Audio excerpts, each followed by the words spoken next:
Chapter 5. Steak and Kidney Pie in Fazacurly. There was a little problem about getting to that dreary hellhole. I needed transport to get there, and it crossed my mind that Off-Speed was the ideal man for the job. But it would mean Leroy might get involved, which would affect the timing and maybe send an innocent man to the gallows.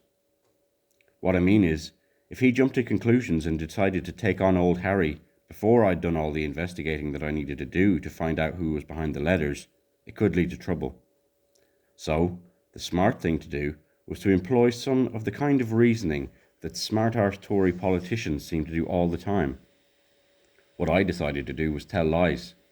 Gobfuls of porkies, as they're called. Number one being that I needed transport to go and visit my beloved family. The lie being in the beloved bit, not the transport. Is there any chance, Leroy, that I could get a lift off Alf to my mother's place in Fazacurly without being involved in a liquid lunch? I said.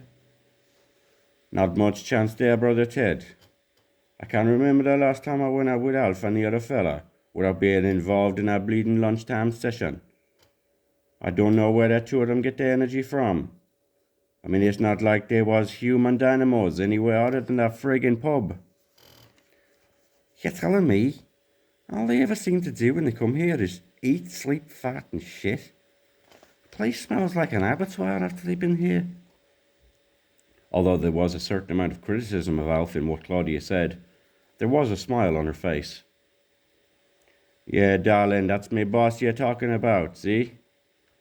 The man tolerated dreadlock, you know. Can't be all bad, huh? Don't give me that, your Imperial Majesty, said Claudia. You know as well as I do what a lazy bastard he is. Mind you, if Ted goes off with Alf one day, you could get an extra day off. Maybe we could go somewhere for once. This was the plan. I'd already briefed Claudia to keep Leroy away from old Harry. Yeah, Ted, I'll mention it to him tomorrow. Thursday the day all right for you? How about afternoon down Jelly Man's on Thursday, Claudia? Said Leroy. Piss off. Cost us about 20 quid buying your mate's drinks there. Claudia confirmed all the things that I had heard about the Jellyman's Club, the real name being the Aduat Club, being a kind of danger zone in the afternoon as far as drinking and all that was concerned. Then, for a moment, I thought that maybe Alf had heard of the place and was a frequenter for his liquid lunches, which I must confess terrified me, especially if he dragged me there on Thursday. But no, I didn't have to worry. We went to the famous Cowboy's Arms on the outskirts of Fazacurly instead. That wasn't its real name.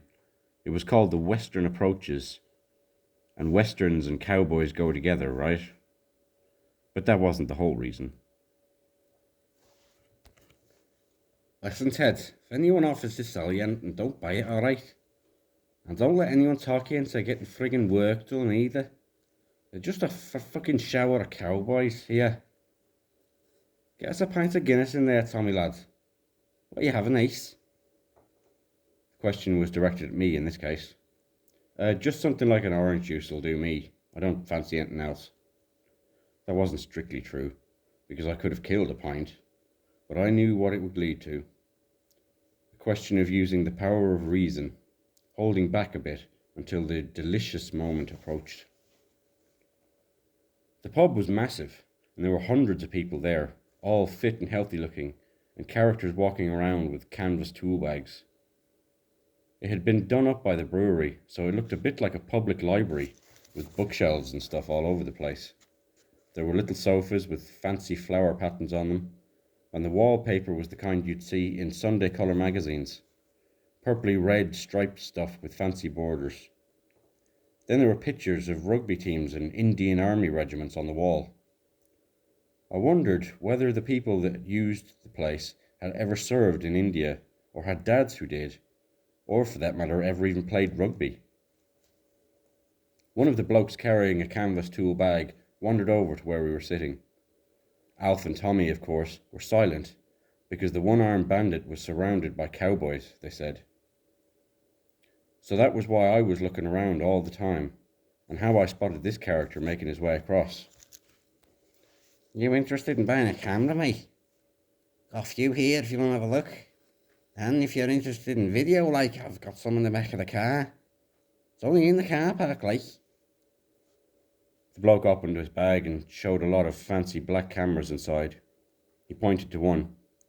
That's the Nikon. Costs you near 300 in the shops. 75, that's all I'm asking. Interested, lad? I don't know what he was talking to me and staring at me for. Alf and Tommy just kept on drinking. Can't do bad in that, can you? Or what about this one? What is it, Canon? Yeah, Canon, yeah. I didn't say anything. I thought he would just go away. Oh, I tell you what. Special job here. How about this Minolata with the flash gun? 50 nicker the pair. No. How about you, kid? He turned his attention to Alf. Alf stared up at him. He didn't say anything, but looked back at him for a while. Did you just call me kid then? Yeah, well, just trying to sell a few cameras, like, you know. Just trying to make a few honest bob for myself and the family, like. But if you got a family, you'll know I'm no relation of yours, eh? I think I'd shoot myself if I was related to you. I might be a chronic alcoholic, but I've got my pride. Alf glared at the bloke, who just stood there. No, said the bloke. Thing is, like I was just saying, I'm not trying to be offensive, like, you know. I mean, I can get other things, like, as I was saying, home computers, kitchen equipment, catalogue rejects and all that. Funny, isn't it, Ted? Said Alf, looking straight at the bloke but talking to me. That was the new way of holding a conversation as far as I was concerned. 1 minute you got a mate, and he's got all his cameras nicked from his car, and the next thing you got someone trying to flog you some in the pub. Bit of a coincidence, eh? I couldn't disagree, and even if I did, I knew that he'd still be staring at the bloke and probably wouldn't listen. The bloke just looked worried. Hey, I'm not standing here listening to that. No one insults me like that. Have you got ingrown toenails or something nice? Eh? Said the bloke. So what are you standing here for?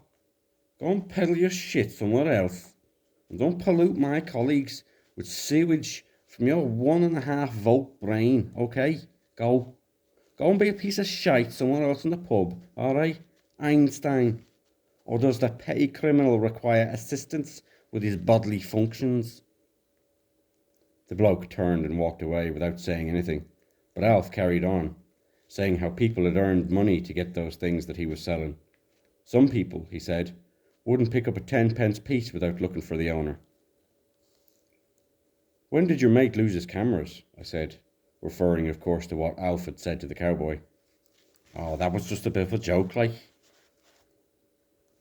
Any chance of a drink there, Alf? Said Tommy.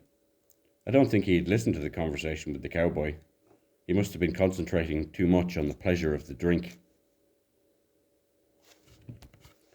It's too easy to lose the drift of things when you meet someone like that. I wouldn't mind one myself. My hands again. The good thing about the visit to the pub was that it prepared me for the most terrible meeting of my life, namely with my family. I know I've mentioned them a lot before, and I wasn't all that fond of them. I know I've mentioned my lot before, and that I wasn't all that fond of them, but I think it's about time I let the truth out of the bag. For a start, I'm almost sure I'm illegitimate. How I found out I'll tell you in a minute, but if anyone ever calls me a bastard, it really hurts my feelings more than just the insult. It's like a reminder of home, an echo of the past. We all have fantasies about our lives, I know that. And one of mine was appearing in something like This Is Your Life on telly. Edward Hamilton, Ted to his friends. You were born out of wedlock in the cosy Liverpool housing estate of Fazacurley in 1966. Kind of thing to give you nightmares, that. Because sometimes they do just pick on ordinary people for those programs. When I was only about 11 or 12, I was rooting around in my mum's bedroom, and I found a black box in her wardrobe. It had a key sticking out of the lock, which didn't make a whole lot of sense to me then and still doesn't now. So, of course, I opened it. There were a few things in there: insurance policies, swimming certificates, and a couple of long brown envelopes. I opened both of them. I got a surprise when I found out that my mum was born on the Isle of Man, but I got a shock when I found out that I didn't have a known father. Then it twigged. I had been about 5 when I went to my mum's wedding at the registry office, but, to coin a phrase, it never registered that the man there was not actually my real or genetic father. The man I used to call Dad throughout my childhood was actually no relation to me, and the only kind of relation I could figure out that he had to my mum was a kind of lump in her bed who's perhaps gave her one every once in a while, and then she'd have another kid. When I left the family home at the age of 18, I think my mum was pregnant again, although I can't actually remember. What I do remember is that I had 2 sisters and 3 brothers. The house was somewhere like Poland or Berlin after the war. There were beds all over the place, and there was always a smell of cabbage and nappies, and the food we ate was a mixture of both. I remember the blue wallpaper that had big orange circles all over it, and the one shelf that had the ornament and the book on top. The ornament was one of those things that makes snow, and the book was one about the machine age. I remember that my mother had freckles and was not so much unattractive as lacking the kind of social graces that I picked up in the world, like being able to talk to people and things like that. She always wore a headscarf, so I'm not sure what colour her hair was. Her favourite expression was "pull the other one, it's got bells on." When I was younger, I can remember her saying that about 60 or 70 times a day. But I suppose it's the little things you remember. You can't cut them out of your mind. The man I called Dad had none of the virtues someone you gave that name should have. His main quality was the enormous amount of food and drink he got through, even though, as I said, the food at home tasted like cabbage and stale nappies.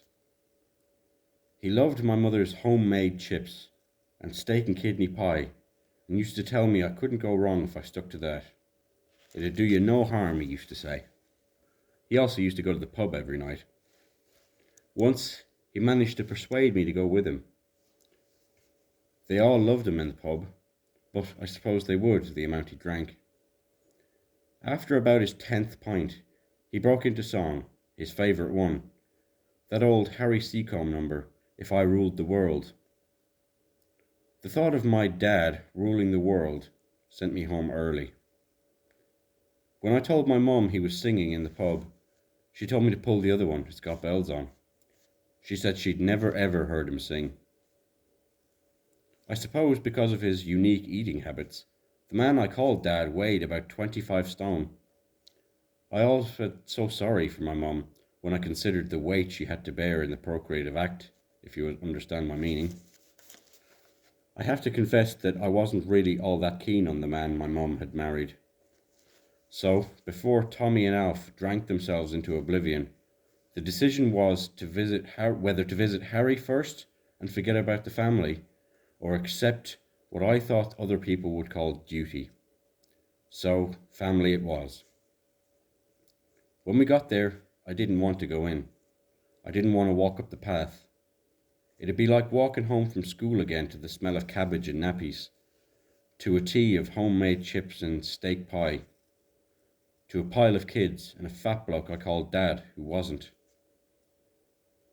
"I'd better go in first," I said. "You wait out here for a while, I'll give you a shout." Knocking on doors is a funny thing, because you can't really run away. It's kind of final. Something like Julius Caesar and the crossing of the Rubicon. The die is cast.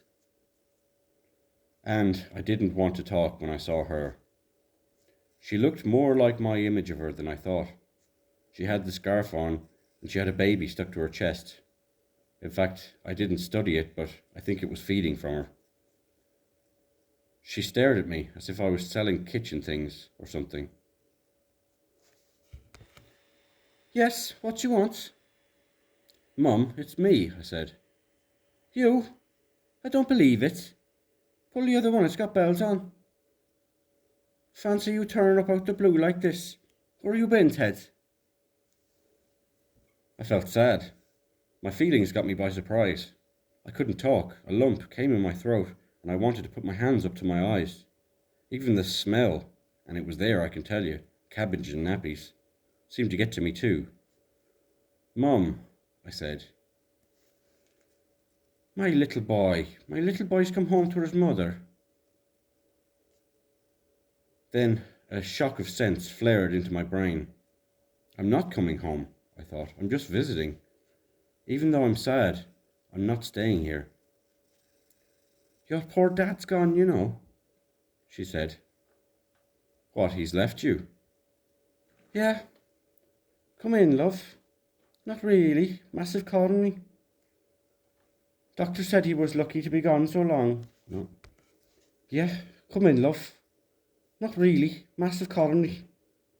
Doctor said he was lucky to be so long being. No. Yeah, come in, love. Not really. Massive coronary. Doctor said he was lucky to last so long being... What was it he said now? Grossly obese. Oh, that's right. Obese, I said. Yeah, cheeky bastard. Obese. And you know what else he said? He said his diet was unhealthy. What a cheek. And the food I used to shovel into that man. Live like a lord your father did, I can tell you. Pull the other one, doctor, I said. It's got bells on. I don't know where they get their ideas from, you know. You've got another baby, I said. Well, that was the thing your dad liked as well, God rest his soul. Got to let nature take its course now, though, don't you, love? You should be getting to know that by now, son. Well, I said, I'm learning all the time. Are those two buggers nosing in here nothing to do with you? Look at them waving. 'Cause if they're not, I can tell you I'll give them what for. Parking a bloody great lorry like that out the front door. What are the neighbours going to think? Oh, it's all right. It's Alf and Tommy. They're with me. Can I ask them in? Well, I suppose, and God bloody knows why they're making all these signals. But I didn't need to figure it out. They ran up the path, rushed straight past my mother and upstairs. Then we heard the cascading sound. They must have been desperate to run into someone's house like that without a word. A complete stranger, even though she was my mother. Of course, it was no surprise to me when they didn't come down. My mother looked as if the roof was going to fall in when she heard the noises in the bedroom above, but I tried to shrug it off, as though it was just straightforward normal behaviour, which it was for Alf and Tommy. So when did he, leave this world, my, dad, if you don't mind me asking? I was trying to change the subject. What do you mean? Listen, I know you went to college, but there's no need for your fancy talk. Left this world. Bloody hell, son, dead is what he is. Dead and buried. Beg your pardon, cremated, that was his wish. Said he'd burn like a bloody firelighter all that fat in him. I mean, he was, God, nearly 24 stone like when it happened. But, anyway, let me think, that must be about a year ago now. Our Damon's 10 months old, and I still had about 2 months to go when, yeah, about a year ago. Did he suffer much pain? I said. I was beginning to talk like a priest, whispering a bit and sounding concerned. But I have to admit it was all an act, like a lot of priests probably. Suffer? Someone who's just had 3 portions of homemade steak and kidney pie. You remember my pies? And then gone to the bloody pub and swallowed 11 or 12 pints doesn't suffer, son. They explode. Well, that's what the doctor said. Imagine an explosion inside the body. A massive coronary is like an explosion caused by a blockage, he said. Pull the other one, doctor, I said. An explosion. Yes, he said. To be honest, though, from my observation, I don't think she was what you could call overcome by grief. So it was, yeah, that's right, son. Oh, I see. Oh, I didn't, but I tried not to dwell on it. So, where's the rest of them then? The kids? I tried to remember how many there were. Well, Sharon and Debbie will be home any minute. But Warren and Jason and Tony are off at the secondary school now, so they've got to catch the bus. Stay for tea if you want. It's your favourite homemade steak and kidney pie and chips. No, I think I'll leave it for the time being, like. And what about you, son? God, we don't half missed you around the place. Even though your dad used to say, excuse the language, but he was a rough and ready sort of a man, wasn't he? He used to say, I wonder where that soft gets landed. He was fond of you, your dad. But he wasn't my real father, Mum. I didn't expect anything from him. No, but you were like a son to him. What's that noise? The noise was Tommy and Alf snoring. I didn't want to talk about them, so I had to keep her involved. I know he had some regard for me, but what about my real father? What was he like? I suddenly got the idea that I wanted to find out about my real father, and now was the best time. In fact, it might be the last time I'd see my mother. Well, son, let's say he was a gentleman. I don't want to say too much in case you get the wrong idea, but he was a gentleman. A real swank he was. God, we look great together. But I only found out after I was already married, But I only found out he was already married when I was already 4 months pregnant. And I never saw him again after that. So, what was his name? He was called Harry, son, but I can't for the life of me remember his surname. He was older than me, all right. But what a gentleman. Harry. My God, a terrible thought crossed my mind. What if that monstrous old git Harry was my dad? I suppose it was just the fact that my plan in revisiting the family was to get close enough to old Harry to see if he had any hand in the poisoned pen letters. This was where the anxiety came in, I suppose. The old bastard was in my brain somewhere, and no matter what I tried to do, he would appear at some point. But if old Harry was my real father, I could find out by bringing it up. Sounds like what someone would advise if you'd swallowed poison, bringing it up, indicating that I was getting flummoxed and uncertain about everything. But then there was the terrible noise from the bedroom above, where Alf and Tommy had just fallen into slumber. Jesus God, what are those fellas doing up there? I thought they only wanted to use the toilet. What, I ask you, are they up to? Well, I think they just got their heads down. They often do that, falling asleep. I don't think I sounded all that convincing. My tongue was beginning to get stuck to the roof of my mouth, and I couldn't think of anything to say. Oh, pull the other one, son, it's got bells on. Is that getting your head down? God, I don't know. It sounds like we're in a small earthquake. We're not in South America, are we? I mean to say, your long-lost son comes home from God knows where, and he brings 2 strangers into the house. And what do? I tell you. They go upstairs, and without so much as a how do you do, they make noises that frighten kids and wake the dead. Listen, son, you get up there now and sort those 2 out. God knows the company they're keeping. Well, I had no choice, so I ran upstairs into the bedroom, and guess what? There was Alf on the floor, groaning and rubbing his head. Ugh, I fell out of bed. The fat bastard Tommy turns over and pushed me out of bed. Bloody hell. It's like a rugby scrum it was. Couldn't do nothing. Tommy, whatever he had done, was undisturbed in the land of Nod. Snoring like a tractor he was. My mum was worried, I said. We'll be down in a few minutes. Any chance of a sandwich or 2?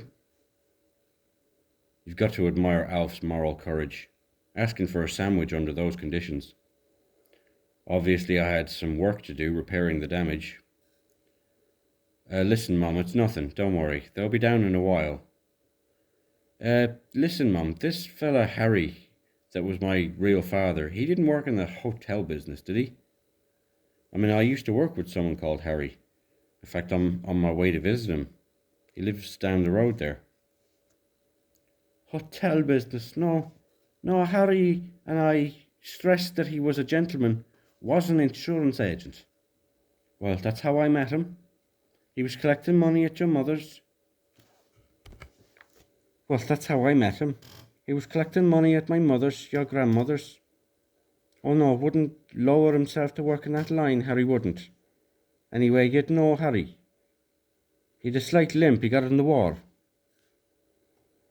Oh no, that wasn't the old Harry of my experience. Definitely no limp. And who's this bloke? You don't mean Harry from Harry Perkins? Bloody hell, I could tell you a few things about him, all right. And then Alf and Tommy came into the room, rubbing their eyes as if they were little babies. Where's the scranners? Where's the scrannies? Said Alf. I'm not lying when I say I felt extremely embarrassed, but funnily enough, it must have touched a sore point. My mum said, "There's me not even offering you a bite to eat, two strapping fellas. Only thing is I've got a bit of a steak and kidney pie. Is that alright with you?" Well, that did it. Alf's charm worked wonders. And what could I do? It was like love at first sight.